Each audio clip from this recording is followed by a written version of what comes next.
Sobrang swerte ni VP Sara. At ang bait-bait ng presidente niya. Kung tayong lahat ang tatanungin, fire her ass. You're fired. Ganun. Kung tayong tatanungin. Bakit?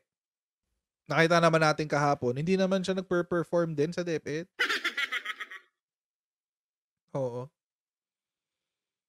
Pero ang swerte niya na naging presidente during her time na siya ay vice-presidente, isang legit na mabait na tao. Legit. No reason to replace VP Sara as DepEd chief. Sabi ni presidente. Kasi in-interview siya kanina, si PBBM, sabi niya, President Ferdinand R. Marcos does not see any reason to replace Vice President Sara Duterte as Education Secretary amid her reported rift with First Lady Lisa Marcos. Sinabi niya sa interview kanina, ambush interview sa Oriental Mindoro.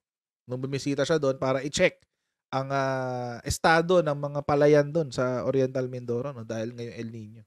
As usual, bago tayo pumunta dyan sa topic na yan, ay mag-shoutout muna tayo sa mga kaibigan natin sa Sendwave!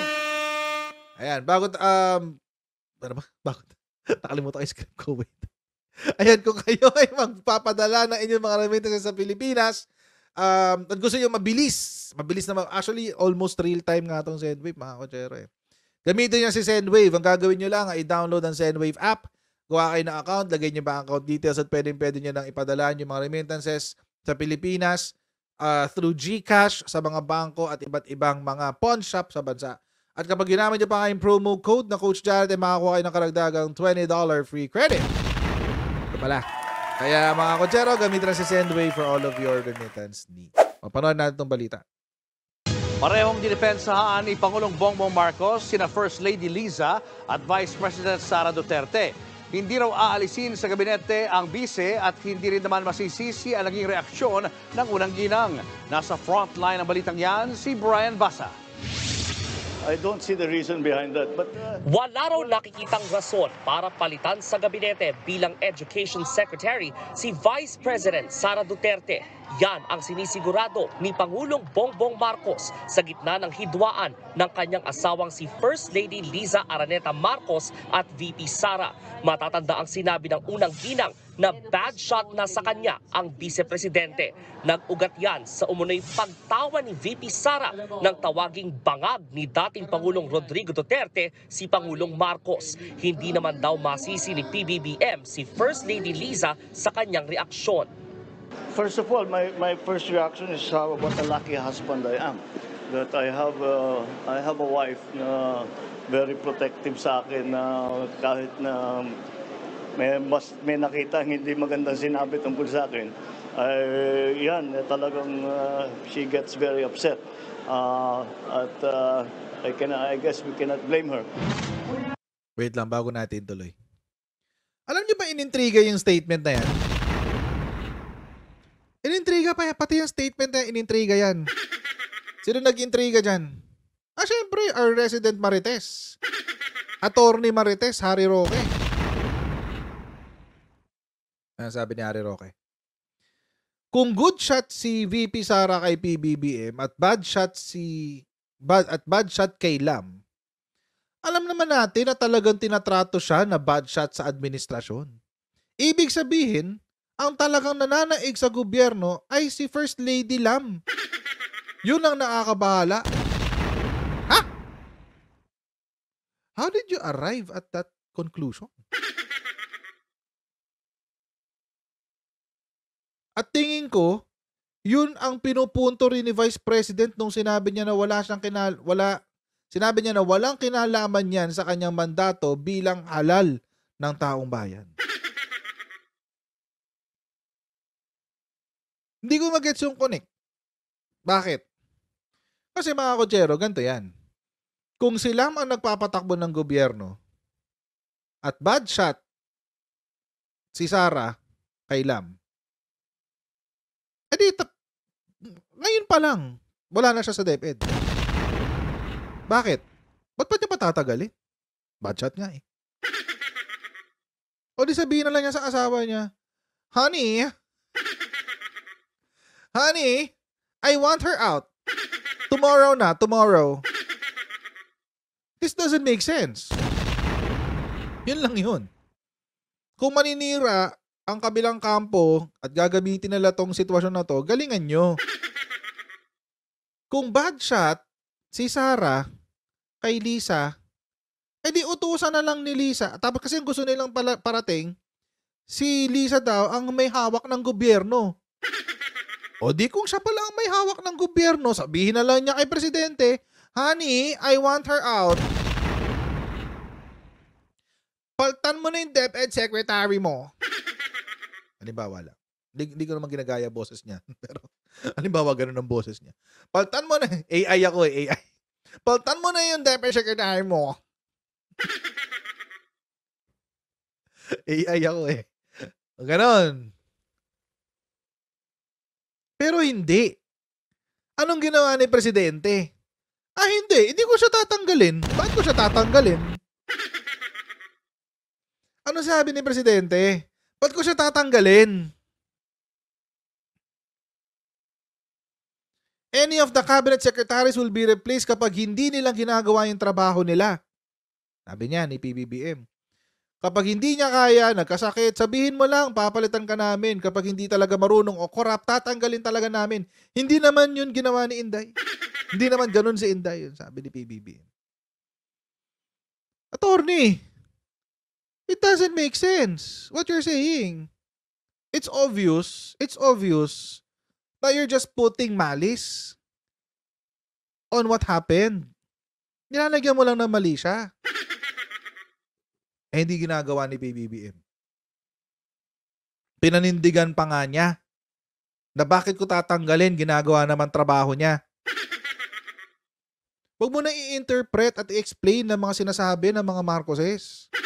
Stay in your lane, pang Duterte ka lang.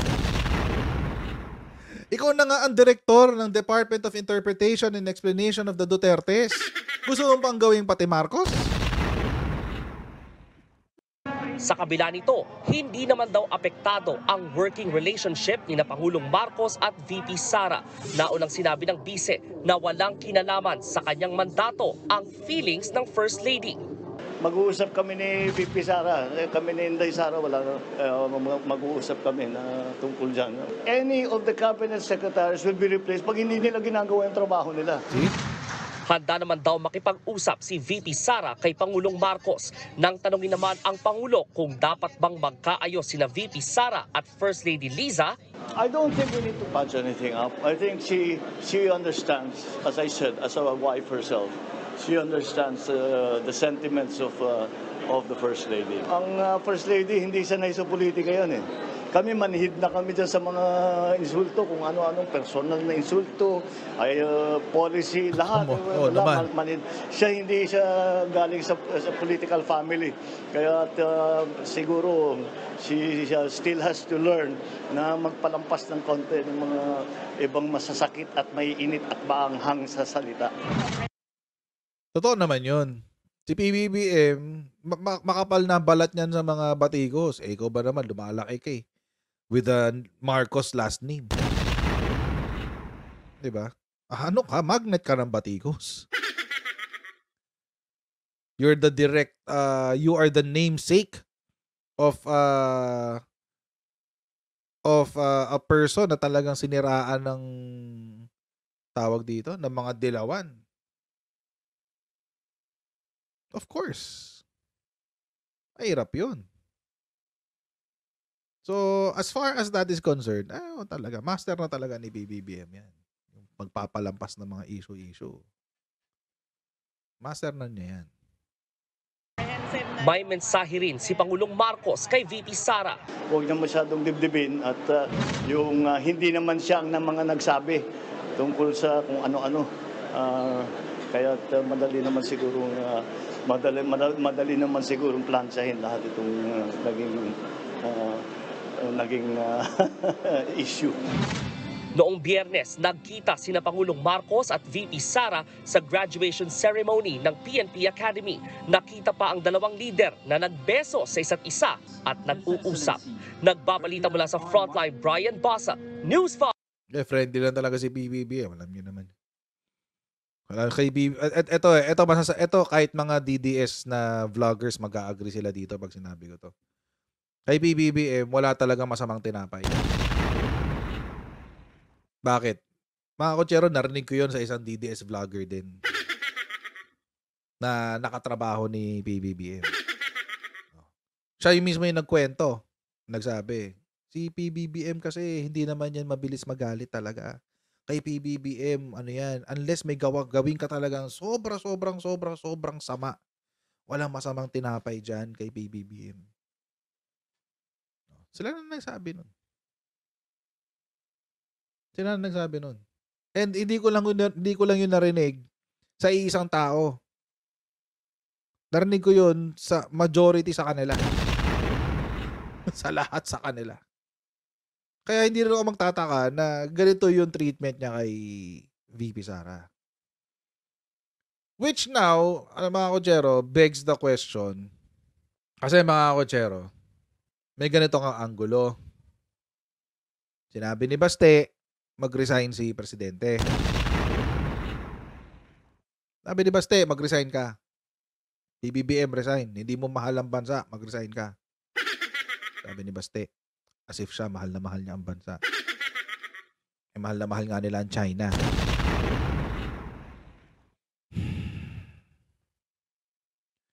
Tapos, dito, nung vinlog natin to, anong una nating comment? Unang-una nating sinabi, bakit tahimik si Sara? Ba't hindi man lang niya na ipagtanggol si PBBM? Unity team kayo, di ba? Anong sinabi ni Sara? Hindi, that's brotherly love. That's brotherly love. Wag niyo, hindi hindi niya binabatikos yung presidente kasi mahal lang talaga ako ng kapatid ko. O sige, granted, sinabi niya yan, walang problema. Pero ano ba namang sabihin niya na mahal lang talaga ako ng kapatid ko, pero ako, personally, in my opinion, hindi naman tamad si presidente. Mahirap bang sabihin yun? Hindi. Hindi ako naniniwala sa sinabi ng kapatid ko, pero mahal lang talaga niya ako. Yun lang yun. Walang masama doon. Mahal lang niya ako. It's his personal feelings. Oo.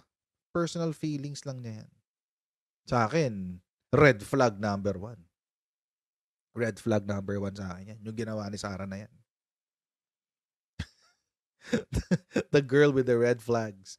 Red flag number 1 yan sa akin. Yan kay Sara. Red flag number 2. Kibuloy tells Marcos to resign. No longer worthy to be our trusted leader. Kibuloy yan, ha? Kibuloy. Best friend ng tatay niya. Di ba? Ano nangyari? Anong ginawa ni VP Sara? Pumunta nung rally. Doon sa rally na nagpaparesign kay BBBM. Pumunta. Ayan. Red flag number 2. Ang dami mong red flags, BP. Nakakadalawa ka na.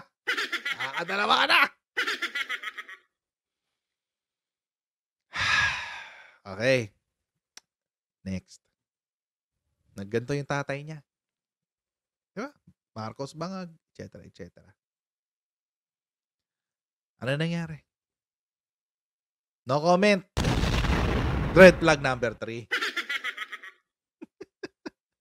Red flag number 3. No comment ka dyan? Talaga, wala.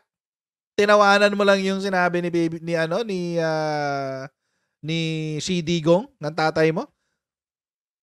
Red flag number 3. That's it. Para sa akin, nakatatlong red flags ka na. Break na tayo. May 3 red flags ka na eh. Hindi na, break na tayo. Wala na, sorry na. Oo. End of relationship na. Hindi na. Huwag ganun. Nakita ko na. May 3 red flags ka na eh. Mabait yung presidente natin eh. Ano sinabi ng presidente natin?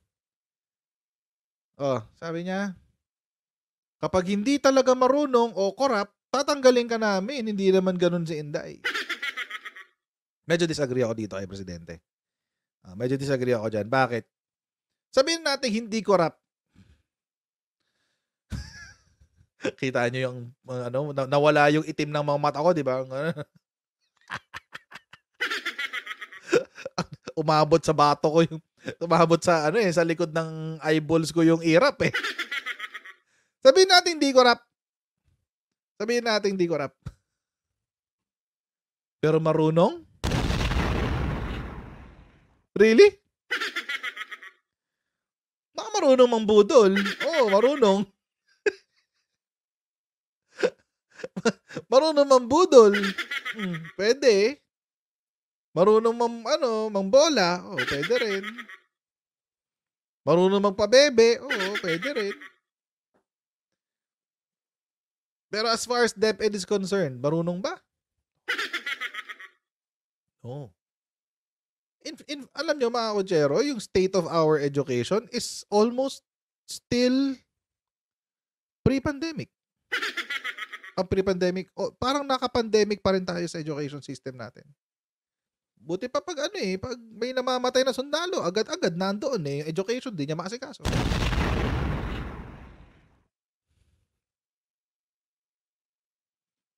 Unahin daw natin ang Pilipinas. Di ba sabi niya kanina? Ay, kahapon pala. Sabi niya dun sa kahapon sa statement, unahin natin ang Pilipinas. Okay, sige. Unahin natin ang Pilipinas. Kamusta ang West Philippine Sea dyan?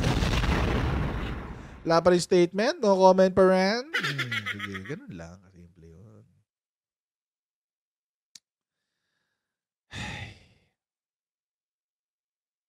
Siguro naman, dito sa pang-apat na red flag, siguro medyo dapat mamulat-mulat si PBBM dito. Kasi makaalyansa ni VP Sara.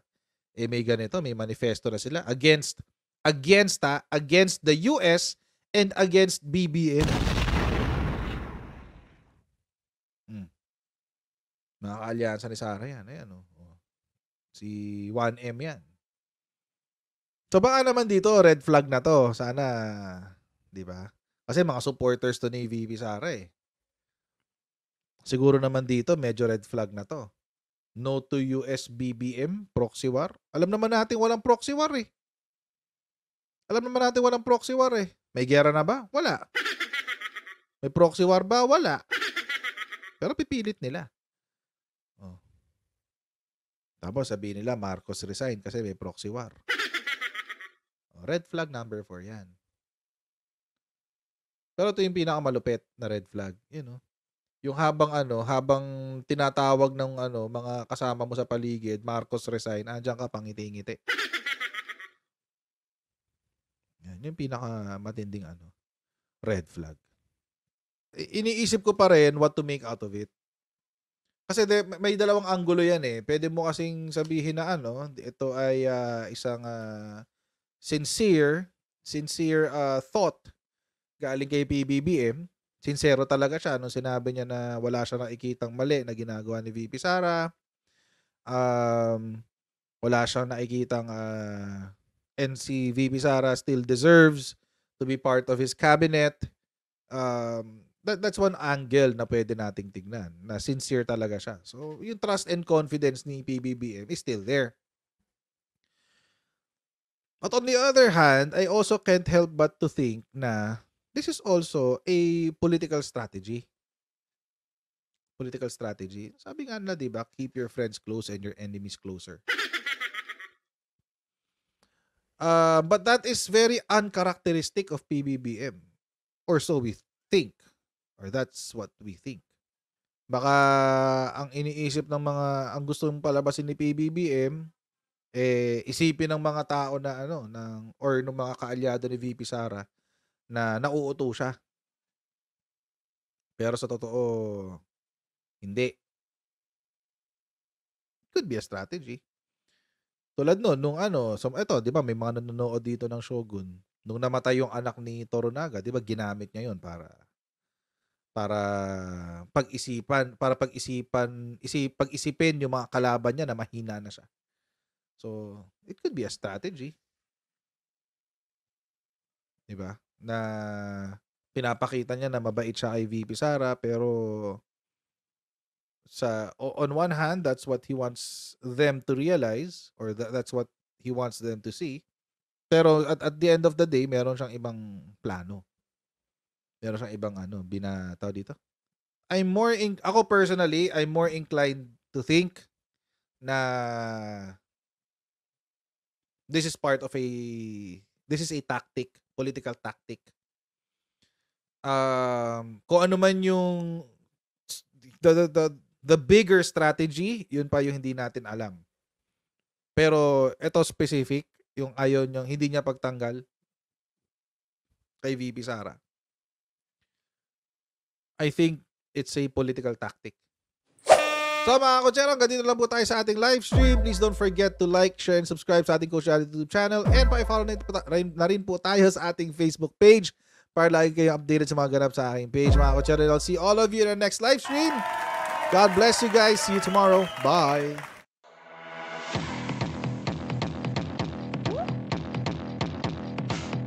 Pag ganun, huwag natin gawing tanga mga Pilipino.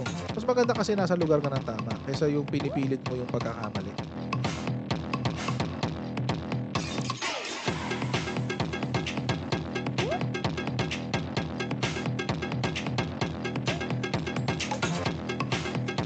Are they willing to go that far? Hindi makakalimutan ng Pilipino yan hanggat di nasasagot niya. Sino ngayon nagsasabi ng totoo?